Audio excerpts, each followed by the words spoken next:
예수님도 아멘, 아멘 하는데 어떻게 우리 식구들은 그렇게 감동이 안 될까?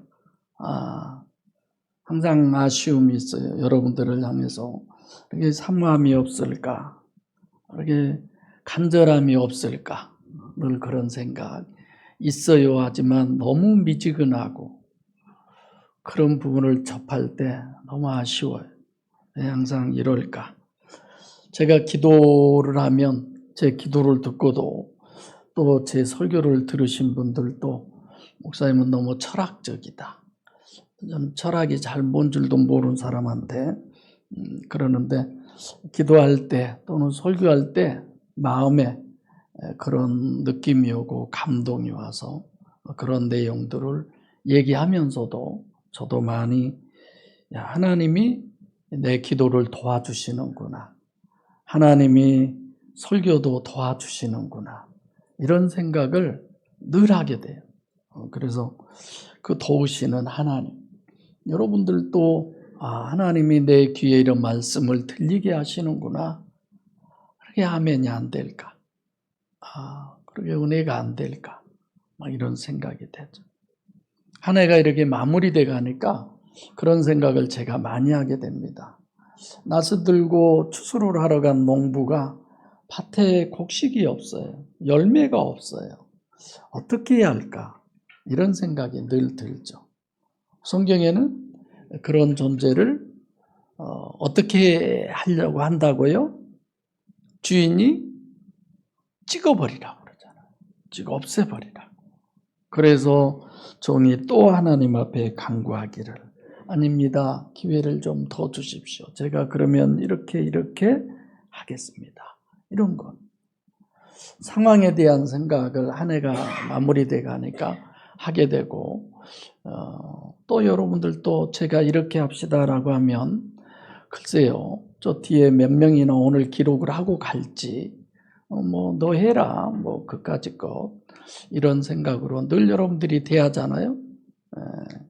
그런 거 보면 아쉽고 그런 모든 신앙의 부분인데 그래서 모두 흥금봉투 그냥 별미 양 한 마리씩 잡아가지고 오세요. 그러면 제가 축복 기도해 줄게. 그러면 손손주까지도 다 데리고 올 거예요. 그래서 이렇게 목회하기가 정말 어렵고 힘들구나 이런 생각을 많이 하게 되는 거죠. 제가 무슨 얘기하면 판단하고 여러분들 그러잖아요. 그럼 내가 순종해야지. 소금 가만히 끓고 냇가로 그냥 물이 철철 흐르는 끌고 가라고 하면 뭔가가 목사님이 뜻이 있어서 저러시겠지. 그런 것이 아니라 따지기 시작해. 목사님 제정신이세요? 이런 거잖아요. 여러분 오늘 본문도 봐보세요. 예수님 당시에 이스라엘의 상황이 어떤 상황입니까? 정치적으로 로마가 지배하고 그래서 전 세계를 물질, 정치나 이런 모든 것들을 로마의 지배에 의해서 되어지잖아요. 그래서 많은 사람들이 그런 말을 하죠. 모든 길은 어디로 통한다? 로마로 통한다. 이런 거죠. 제가 보기에 지난 문정권이나 또 그 앞에 김대중 대통령 또 노무현 이런 분들이 김정은이한테 우리나라를 갖다 바치려고 그럽니까? 그쪽에 북한을 통해서 길이 뚫려야 로마까지 가는 세계로 향하는 그래서 대한민국의 경제나 모든 것들이 있어서 좋은 일이 있기 때문에 더 나은 일이 있기 때문에 그런 거죠. 근데 이번에도 목사님 한 분이 저에게 무슨 글을 보내와서 엄청 불쾌했어요. 도대체 무슨 우리나라 국가 장성이 간첩으로 지금 있는데 이걸 누가 세웠느냐 이런 정말 목사님들에게 분별 없이 그러느냐. 우리가 지금 성경도 그렇게 분별 없이 보고 있어요. 너무 많이. 당시에 로마가 지배하고 있으면 통용어도 라틴어여야 돼요. 로마어야 맞습니다. 그런데 헬라어잖아요. 당시. 전부 저기 봐보면 스가랴서도 지난번에도 말씀했지만 나귀 예언도 원래 1절부터 8절이 알렉산더 대왕의 즉위 때 대왕 또는 지배를 배경으로 한 것입니다. 그래서 그 알렉산더 대왕이 전 세계를 정복하면서 그 사람은 헬레니즘, 즉 헬라, 그리스의 문화를 전파하는 데 꽤 노력을 기울였어요. 이게 문화는 헬라 문화, 그리스 문화가 전 세계를 지배하고 있는 겁니다. 정치적으로, 물질적으로는 로마 세상이고 문화적으로는 헬라예요. 그래서 헬라 사람들, 그리스 사람들의 자부심은 대단한 거잖아요. 그래서 미군이 우리나라에 와서도 우리나라 사람들을 막 함부로 하고 이런 때도 많이 있었잖아요. 중국도 우리가 어떤 매스컴이나 이런 부분들을 보면 뭐 동북공정이라고 그래서 역사도 다 바꿔버리고 많이 그런 거 있잖아요. 그런 배경에서 오늘 여러분들이 오늘 본문을 보면은 지금 우리가 보고 있는 신약 성경을 보면 어디어로 기록되어 있어요? 헬라어로 기록되어 있어요. 구약 성경은 히브리 사람이고 이스라엘 사람, 이게 유대 사람들이 보도록 쓴 책이니까 히브리어로 기록되어 있지만 당연히 로마 시대니까 로마어로 기록됐거나 또 유대인들이 기록했으니까 히브리어로 기록돼야 되는데 신약 성경은 헬라어로 기록되어 있습니다. 제가 왜 이런 배경을 얘기합니까? 오늘 누가 등장해요? 헬라 사람들이 등장해요. 여러분들이 한번 생각해 보세요. 헬라 사람들의 그 자긍심 대단한 거예요. 사실 이스라엘 사람들을 뭐 별것도 아닌 걸로 봐도 괜찮죠. 원래 그렇게 볼 수 있는 배경과 환경 속에 있는 거죠. 이제 그런 걸 전제로 오늘 본문을 우리가 생각해 보면 헬라 사람들의 지금 여기에 본문에 나온 이 사람들이 대단하구나. 이런 걸 생각해 볼 수 있습니다. 여러분 생각해 보세요. 하나님을 믿는 유대인들이 헬라 사람들을 어떻게 생각해요? 자기들은 종교적으로 저것들이 이방인들 별거 아니야 이렇게 생각할런지 모르죠. 바울 사도도 로마 시민권을 가지고 있다고 그래서 함부로 대하지 못하잖아요. 6월절에 유대인들은 예루살렘에 왔습니다. 어떤 목적으로? 자기들을 성결케 하려고 하는 목적으로. 근데 우리가 본문 딱 읽으면 헬라 사람들은 지금 명절에 예루살렘에 왔어요. 왜 왔어요? 예배하러 왔습니다. 그 사람들은. 그러니까 이런 거예요. 겉보기에는 유대인들이 절대적으로 하나님을 믿는 사람 같지만 오늘 본문은 우리에게 뭘 얘기하느냐? 헬라인들이 정말 하나님을 믿고 하나님께 예배를 하고 그런 사람이다. 그래서 헬라 사람과 유대인들을 비교를 해서 우리에게 지금 뭔가를 말씀해 주고 있습니다. 대비시키는 거죠.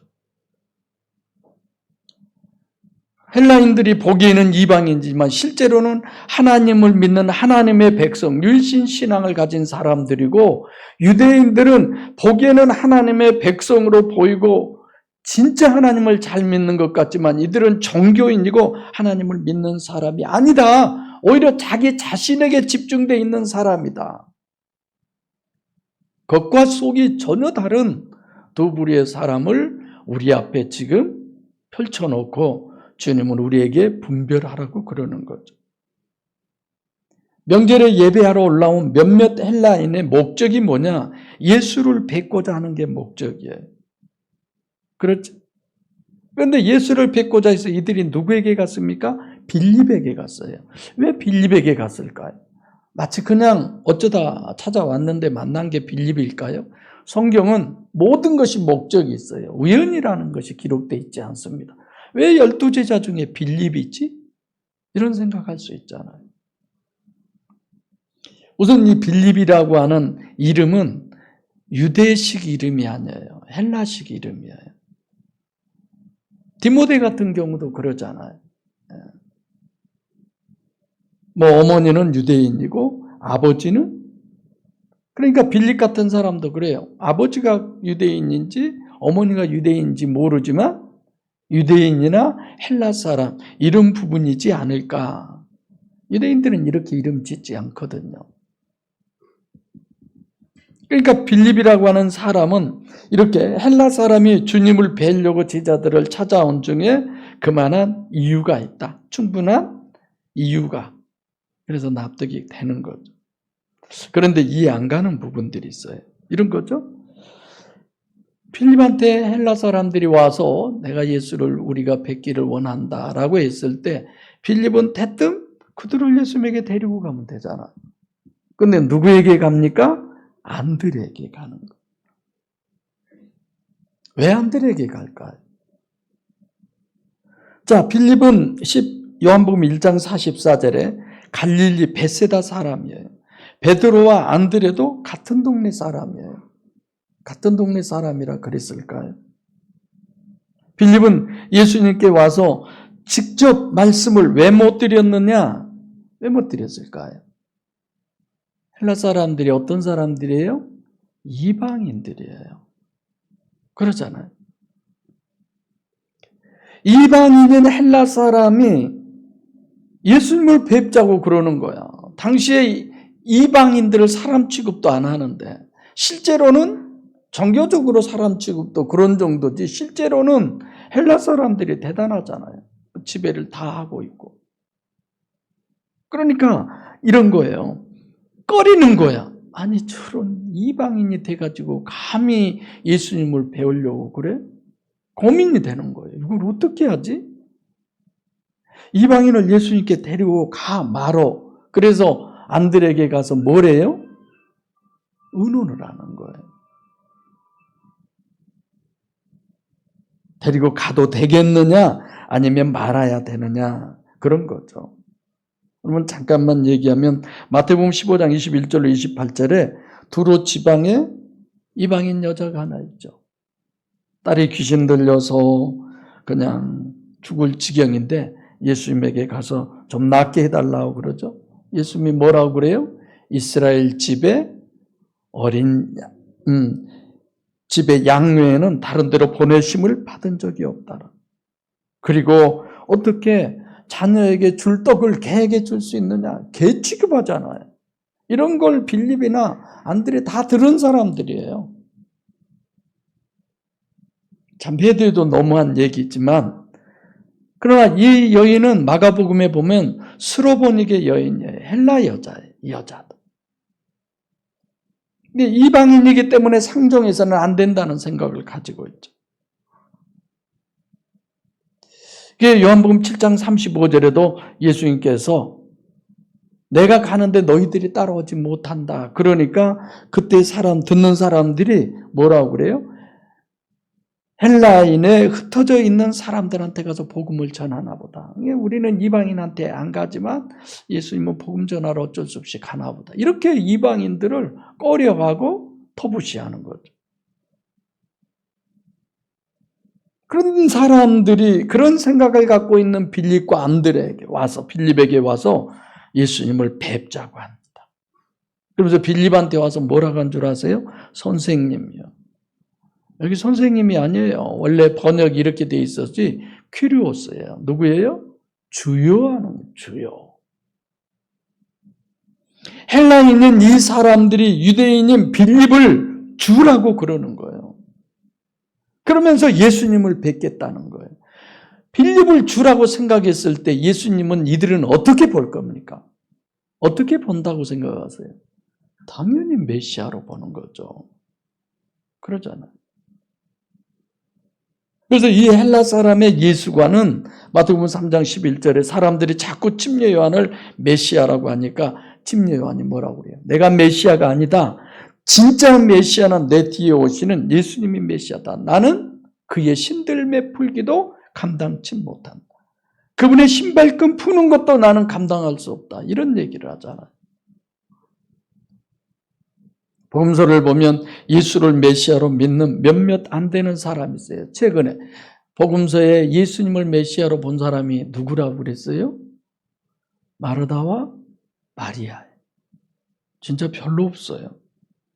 그럼 베드로, 주는 그릇이 도시어 살아계신 그럼 베드로에게 누가 역사했어요? 성령의 역사로죠. 그러니까 유대인 중에서 지금 빌립이나 안드레는 어쩌면 헬라인만 또 못한 거예요. 예수님이 특별히 택해서 아예 붙어서 같이 사는 사람인데도 그럼에도 불구하고 예수를 메시아로 못 믿는 거예요. 실제 그랬잖아요. 그런데 이 헬라인은 예수를 메시아로 믿는 겁니다. 마태복음 8장 5절로 13절에 백부장이 나오잖아요. 그 백부장이 우리 집에 들어오시면 자기 종이 병들었는데 예수님이 가자 그럼 너희 집으로. 아니요. 저는 예수님을 우리 집에 들어오심을 감당치 못하겠나이다. 말씀만 하시옵소서. 그러면 다 같이 시작. 뭐라고 그랬어요? 내 종이 낫겠나이다. 말씀만 하시옵소서. 그럴 때 예수님께서 깜짝 놀라셨다고 그랬어요. 이스라엘 중에서 이러한 믿음을 만나보지 못했다고 그랬습니다. 오늘 오는데 또 목사님 설교를 듣고 오는데 여러분 고난이 옵니까? 어려운 일이 옵니까? 사람 의지하지 마십시오. 사람 보지 마십시오. 하나님만 보십시오. 주님만 보십시오. 기도하시면 됩니다. 틀렸어요. 그 말? 맞잖아요. 근데 여러분 기도만 하면 됩니까? 사람 보지 말고 사람 의지하지 말고 참 좋은 얘기지만 거기에 대한 부연 설명이 정말 많아야 돼요. 그럼에도 아멘들 하던데 사도행전 10장에 기록되어 있는 고넬료, 마태복음 8장의 백부장 이런 사람들 여러분들이 생각해 보세요. 대단하잖아요. 그렇게 대단한데 유대인들은 개뿔도 안 돼 있으면서 그들을 우습게 생각을 하는 거야. 오늘 본문도 그러잖아요. 헬라 사람들이 정말 대단한데 자기들은 겉만 외모만 포장는 유대인이지 실제 속은 자기들이 이방인이에요. 눈먼 소경들이고. 객관적으로 봐도 헬라 사람들은 선진국 사람이에요. 유대인은 후진국이에요. 로마도 선진국이고 유대인은 후진국이고.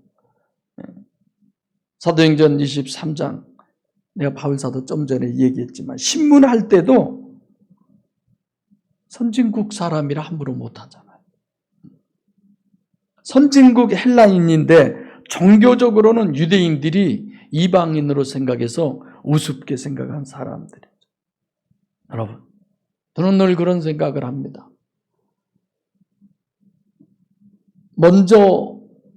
갑자기 생각이 안 나요.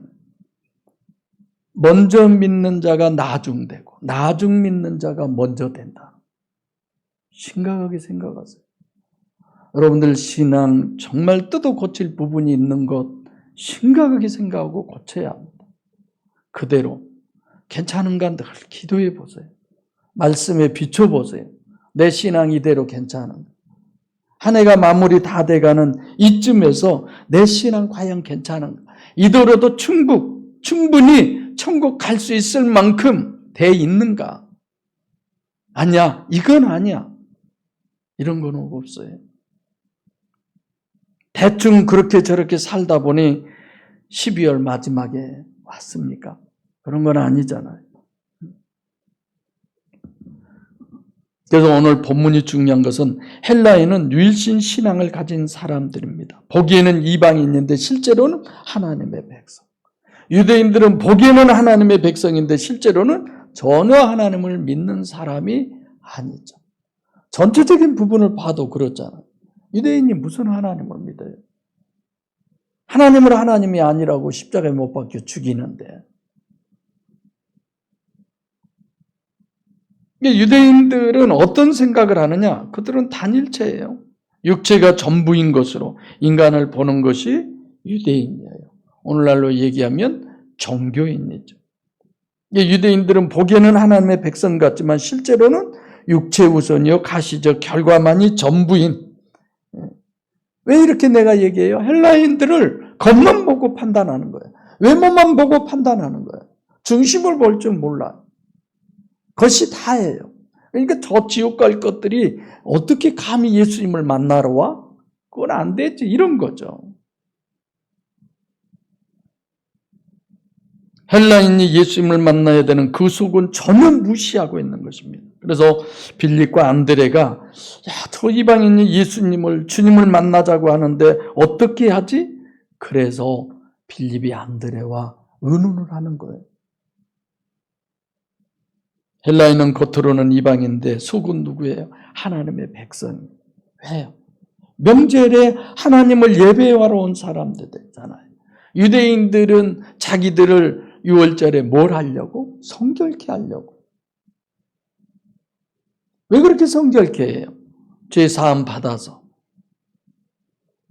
깨끗하게 육신을 해서 단일체 생각이죠.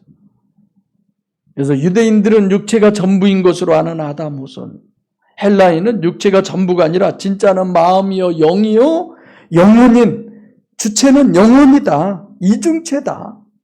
이걸 정립된 사람들이 헬라인이에요. 그러니까 헬라인으로 정립해 주시는 이중체 신학은 헬라인은 겉으로 보면 짐승 같은 이방인이지만 유대인들이 보기에 그러나 그 사람의 속은 하나님의 백성이에요. 유대인들은 겉보기에는 아주 기가 막힌 하나님의 백성들이 모든 걸 다 잘해요. 근데 실제로는 육이 전부고 영혼은 어디 있냐? 단일체를 생각하는 거죠. 오늘도 여러분들이 가서 정말 한번 봐보세요. 인간이 단일체인지 이중체인지. 본문은 이런 점을 두고 빌립이 안드레하고 의논하고서 예수님께 와서 헬라 사람이 주님을 뵙자고 합니다. 그래도 우리가 소개해야지 어쩌겠어. 근데 그 얘기를 듣고 난 예수님이 동문서답을 하는 거예요. 뭐라고 그래요? 인자가 영광을 얻을 때가 왔다. 예수님이 영광을 얻을 때가 십자가를 지는 겁니까? 부활하신 겁니까? 더 주님의 영광은 임마누엘 하신 거죠. 주님은 육신을 입고 이 땅에 오셔서 전 세계 모든 인류를 구원하러 오신 것이 목적이에요. 그러면서 마태복음 10장 6절에 보면 제자들을 파송하시면서 그러잖아요. 이방인의 길로도 가지 말고 사마리아 고을에도 들어가지 말고 어디로 가라고요? 딱 정해줘요. 이스라엘 집에 잃어버린 양에게로 가라고. 아예 딱 정해줘요. 그래서 오늘 일관 예배 때도 사람에게 정한 것, 하나님이 이렇게 정해준 게 상당히 있더라고요. 스로보닉의 여인이 자기 딸 귀신 들린 것을 고쳐달라고 그러니까 해도 너무한 그런 말씀을 하신 예수님. 어떻게 자녀의 떡을 갖다가 자녀들에게 줄 떡을 자녀들한테 안 주고 개한테 줄 사람이 있느냐. 아예 개 취급까지 하신 예수님이신데. 여러분 생각해 보세요. 기독교가 어떤 데가 기독교예요? 우리가 기독교인이잖아요. 기독교는 이스라엘 집에 잃어버린 양을 구원하는 것이 기독교지 아무나 구원하는 게 기독교가 아니에요. 그래서 찬송가 중에도 아무나 오게 이런 거잖아요. 아무나입니까? 예수님께서 내가 영광을 얻을 때가 되었다. 그 말씀은 이런 거예요. 다 아시죠? 공생의 사역을 내가 너무 많이 했구나. 너무 시간이 많이 지났구나. 나는 이스라엘 집에 잃어버린 양을 위해서 왔는데 이게 넘친 거예요. 어디까지? 이방인에게까지. 그래서 요한복음 19장 30절에 다 이루었다라고 예수님 말씀하시죠. 그러면 이 헬라인이 이스라엘 집에 잃어버린 양이냐 아니냐가 문제잖아요. 그렇죠? 예수님이 이스라엘 집에 잃어버린 양을 위해서 왔는데 이 헬라인이 이스라엘 집에 잃어버린 양일까요? 여러분들과 제가 이스라엘 집에 잃어버린 양 맞습니까? 이걸 어떻게 우리가 봐야 돼요? 육적으로 이스라엘 집에 잃어버린 양은 첫째가 뭐예요? 육체가 이스라엘 사람이어야 돼요. 그러잖아요. 이게 가장 첫 번째 직접적인 해석이에요. 그래서 육체적으로 유대인이어야 돼. 그러면 잃어버린 양이라는 게 어떤 의미일까? 잃어버린 양. 마태복음 5장 3절에 심령이 가난한 자. 유대인 중에서 실제적으로 유대인 중에 병든 사람. 병들면 심령이 가난해지잖아. 누가복음 13장 10절로 17절에도 18년 동안 귀신 들린 여자를 고쳐주잖아요. 그러면서 예수님이 뭐라고 그래요? 아브라함의 딸이라고 그러잖아요. 이스라엘 사람. 두 번째로는 이스라엘 집에 잃어버린 양이라는 의미가 어떤 거냐 이거예요. 그냥 아무나 다입니까? 마태복음 4장이 그렇게 말합니다. 흑암의 땅 갈릴리 지방에 사는 유대인 이런 얘기가 되겠죠. 더 정확한 것은 이스라엘인 중에 죄인. 이게 잃어버린 양의 의미죠. 근데 여러분 생각해보세요. 죄인 아닌 사람이 누가 있겠어요, 이스라엘에? 다 죄인이지, 사람으로 태어나면. 유대인들은 세리는 아예 이방인보다 더 못된 것으로 그렇게 보는 거죠. 돈만 아는 존재. 다시 말하면 육체가 전체고 물질이 다다. 이런 사고로 살아가는 사람. 육체적으로는 마태나 세리장, 삭개오는 다 육적으로 이스라엘 집에 잃어버린 양입니다. 그런데 예수님이 말씀하시는 것이 이스라엘 집에 잃어버린 양이 육적인 이스라엘 사람이냐 이거예요. 그렇죠? 민수기 12장 1절로 8절에 이런 부분이 잘 기록되어 있습니다. 모세는 율법에 그렇게 기록되어 있고 그걸 얘기를 합니다. 이방인과 결혼하면 안 된다. 딸을 이방인에게 주어도 안 되고 이방인의 딸을 데려와도 안 된다. 무섭게 얘기하죠. 그런데 모세 자신은 누구하고 결혼을 해요? 구스 여인하고 결혼을 해요. 그래서 미리암과 아론이 모세를 비방을 합니다. 말도 안 되는 짓을 네가 왜 하느냐. 성경이 말하는 이스라엘 집에 잃어버린 양은 육적인 이스라엘의 양이 아닙니다. 육적으로 이스라엘이든 육적으로 이방인이든 그런 게 전혀 상관이 없어요. 심령이 영적으로 가난한 사람이 이스라엘에 잃어버린 양입니다. 아멘? 제 말 이해 잘 안 가세요? 이런 말도 이해 안 가면 초등학생도 아닌데. 여러분들이 지금 나를 다 보고는 계시는데 내가 궁금해. 내 말을 듣고 이해를 하는 건지 안 하는 건지. 오늘 본문으로 하면 유대인들이에요, 헬라인이에요. 헬라인을 얘기하는 거예요. 헬라인은 육적으로는 이방인이지만 영적으로는 이스라엘에 잃어버린 양이에요. 아까 얘기했듯이 백부장이나 고넬료나 마테나 삭개오 다 이스라엘 집에 잃어버린 양이죠. 탕자도 그렇고. 그러니까 예수님께서 이스라엘에 잃어버린 양으로 말씀하신 것은 영적 이스라엘을 얘기하는 겁니다. 그 중에서 잃어버린 양, 심령이 가난한 사람, 오늘 본문으로 본다면 헬라인이죠. 주님을 향하여 찾아오는 사람. 이 사람을 놓고 예수님이 오늘 본문에 부활신학에 대해서 우리에게 부활에 대해서 얘기를 해줍니다. 24절에 내가 진실로 진실로 너희에게 이르노니, 진실로라고 하면 이 말씀에 우리는 초긴장을 해야 돼요. 뭘 얘기하려고 그러지? 얼마나 중요한 얘기를 하려고 저러는 거야? 이런 거잖아요. 아멘, 아멘. 더블로. 엄청난 강조법. 예수님이 얘기한 최대의 강조법이 아멘, 아멘이에요.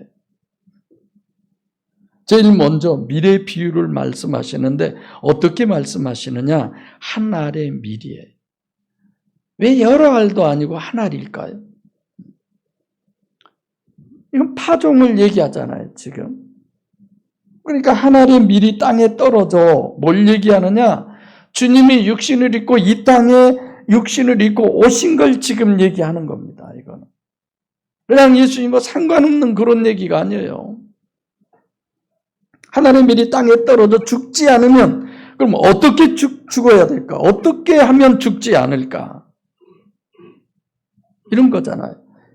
이 땅에 강림하신 성육신하신 신인 메시아가, 구약에서는 메시아가 틀림없이 이사야서 9장 6절, 11장 1절과 2절, 그죠? 전능하신 하나님이요 영존하시는 아버지요 불사조라는 거예요. 유대인들 중에 제자들도 그렇게 생각을 하잖아요. 전능하신 하나님이 어떤 분이냐? 메시아는 영원히 죽지 않는다고 그렇게 돼 있는데 죽는다면 그래서 결국 죽는 거 보고 다 떠나잖아요. 그러니까 예수님이 그래 내가 너희들 말대로 불사조로 왔어. 그래서 하나님 그대로 있다면 불사조로 계속 있는 거죠. 안 죽고. 그러면 모든 인류를 구원할 수가 없다라고 얘기하고 있어요. 성육신하신 주님, 신인 메시아가 단일체 불사조면 그건 구세주가 아니죠. 우리가 복음적으로 봐도 그럼 구세주가 될 수가 없죠. 그 다음 더 놀라운 것은 그 밀이 땅에 떨어져서 그냥 있으면 하나를 그대로 있는데 땅에 떨어져서 어떻게 하면 죽으면 많은 열매를 맺는다는 겁니다. 여러분 한번 물어볼게요. 이 하나의 밀이 단일체일까요? 이중체일까요? 이 점이 핵심이에요. 밀은 단일체가 아니에요. 씨눈과 밀이에요. 저는 아침에도 감을 먹고 왔습니다만은 감씨 있잖아요. 감씨를 꼭 깨물러서 딱 반쪽으로 쪼개보세요. 그 안에 뭐가 있어요? 안 봤네. 오늘 가서 한번 다 봐보세요. 새싹 하나가 그 안에 있잖아요. 씨눈이라고 그러죠. 달걀도 그래요. 달걀도. 흰자, 노른자 또 뭐가 있어요? 흰자와 노른자밖에 없죠. 눈 있잖아요. 달걀로. 그러죠? 씨눈. 이 세상의 모든 생명체는 전부 다 이중체. 주체는 뭐예요? 씨눈이에요. 인간의 주체는 영이에요. 절대 육이 아닙니다. 본문에서 주님이 땅에 떨어져서 죽는다는 것은 씨눈은 안 죽어요. 생명이 씨눈이에요. 생명이 다른 데 있는 게 아니라 여기에 있어요. 여러분 달걀도 그래서 무정란, 유정란 그러잖아요. 씨눈은 조금밖에 되지 않아요. 거의 노른자와 흰자가 대부분 다 가지고 있죠. 근데 진짜 생명은 어디에 있어요? 씨눈에 있어요. 그 씨눈이 식물로 얘기하면 씨눈이 싹이 나서 자라게 하려면 어떻게 해요? 밀은 다 씨눈이 싹을 위해서 죽어야 돼. 그렇죠. 씨눈을 위해 나머지가 다 존재하는. 사과도 그 덩어리가 다 썩어서 결국은 그 씨에서 새롭게 다시 싹이 나고 나무가 돼서 열매를 맺게 되는 거죠. 그래서 우리도 마찬가지. 육체가 죽어서 씨눈의 생명이 돼서 제가 지금 자기 부인을 얘기하는 거예요. 자살 그냥 사람이 진짜 오늘 그냥 돌아가신 분처럼 그런 게 아니라 그러니까 사람으로 하면 생명인 영을 위해서 육이 다 소모되는 거예요. 나무도 마찬가지예요. 이건 누구도 부인할 수 없는 완전한 과학적 논리요 하나님의 법칙입니다. 우리가 살아가는 모든 부분에 있어서. 그런데 유독 인간은 씨를 위해서 사는 것이 아니라 육을 위해서 사는 거예요. 오히려 씨눈을 위해서 존재해야 되는데 거꾸로예요. 육을 위해 존재하는 거예요. 육을 위해서 씨눈을 오히려 죽이는 것입니다. 제가 보면 거꾸로 사는 건 인간밖에 없는 것 같아요. 전부 신운을 위해서, 신운의 생명을 위해서 모든 것들이 다 죽는데, 인간은 오히려 영을 죽이고 사는 것이 인간인 듯 싶어요. 당연히 지옥이죠.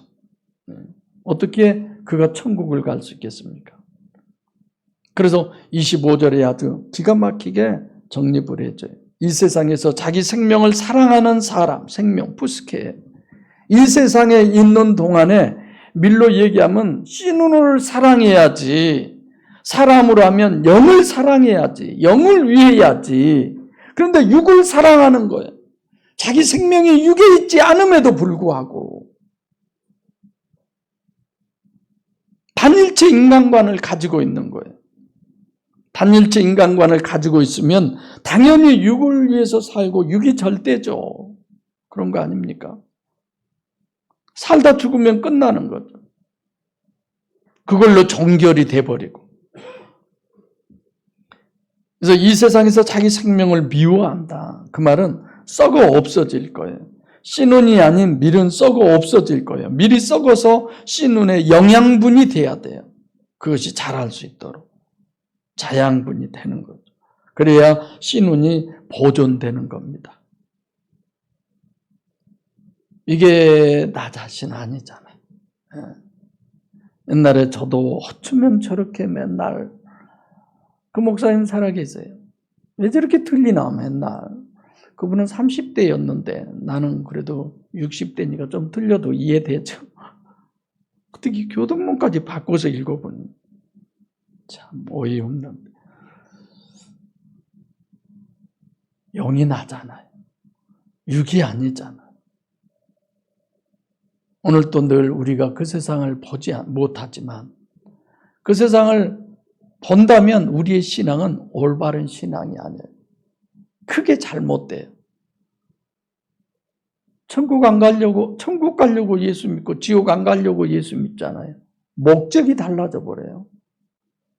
그러죠? 보고 믿는 자보다 보지 않고 믿는 자가 더 복되도다. 그 믿음이 더 분명하고 확실해져야죠. 이 세상에서 자기 생명을 미워한다는 그 말은 다 썩어 없어질 것들이잖아요. 내 영혼을 위해서 내 육체가 죽어지는 거지. 육체를 위해서 사는 것은 절대 안 되는 거예요. 우리가 그래도 육체를 위해서 산다고 하는 정말 우리의 가치관이 바뀌어져야 합니다. 주님께서는 부활로 우리에게 정립해 주신 분명한 이유가 있어요. 육이 죽어야 씨가 생명이 발화된다 이거예요. 부활 구원으로 이루어진다는 얘기입니다. 그래야 생명을 천국까지 보존되는 거죠. 늘 그런 생각을 하죠. 예수님의 최측근이에요. 이 세상의 모든 사람 중에 12사람의 그 예수님 최측근에 있던 사람. 거기서도 얼마나 신임이 두터웠으면 재정을 담당을 했어요. 그가 누구예요? 유다예요. 가롯인 유다. 그를 향해서 예수님이 뭐라고 그래요? 차라리 내가 나지 않았더라면 내게 좋을 뻔했다는 거예요. 이 세상에 태어나는 것 자체가 불행이었다는 거예요. 그것이 오히려 나쁜 것이었다는 거예요. 성도 여러분, 여러분과 저는 이 세상에 태어남이 가장 큰 축복이 되시기를 바랍니다. 아주 아멘 안 하기로 결의를 했나 봐. 기대를 말아야지. 정말 우리가 그래야 되는 거 아니에요? 정말 우리가 이 세상에 태어나서 내게 가장 좋은 것, 천국에 이르는 것이지 지옥에 이르는 겁니까? 특히 목양교회 다니시면서 이 생각이 없다면 너무 불행한 거죠. 우리의 영은 한번 창조되면 결코 없어질 수 없어요. 그래서 무엇을 위해서 사느냐가 정말 문제예요.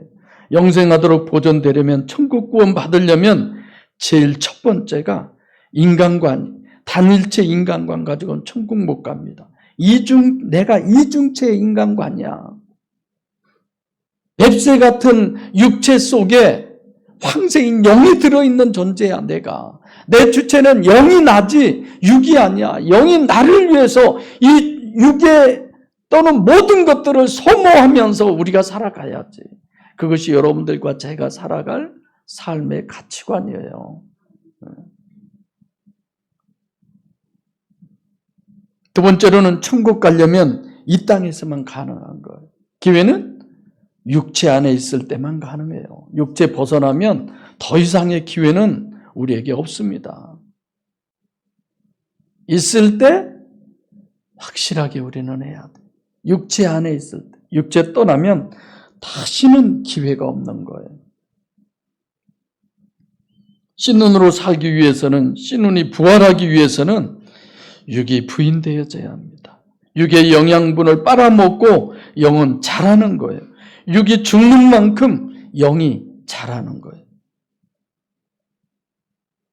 그래서 주님 스스로 부활하셔서 바라에서 나무가 자라서 승천하셔서 주님 자신의 생명인 보혜사를 보내주신 보혜사가, 그 보혜사를 내가 영접해 드릴 때 나는 또 하나의, 여러분들도 또 하나의 미랄이 되는 것입니다. 우리가 그냥 이런 본문을 많은 일들 중에서 내가 미랄이 되어서 저들에게, 그렇게 생각하지 마세요. 지금 제가 하는 얘기는 너무 다른 얘기예요. 예수님 자신을 하나의 미랄로 우리에게 설명하면서 우리가 그리 되기를 원하시잖아요. 그래서 내가 신랑인 예수 하나님과 결혼하면 여러분들과 제가 신부가 되는 겁니다. 이브리서 11장 38절에 이런 사람은 세상이 감당할 수 없어요. 세상이 어떻게 할 수가 없는 거야. 세상의 모든 것들에서 부인되어서 사는 사람. 자승 스님 요즘 많이 듣고 있죠? 뉴스 보시면 그분이 그 명진 스님의 하는 얘기를 들으면 정말 그럴 수 있는 사람이나 저 사람? 결코 좋은 사람으로 평가되는 사람이 아니에요.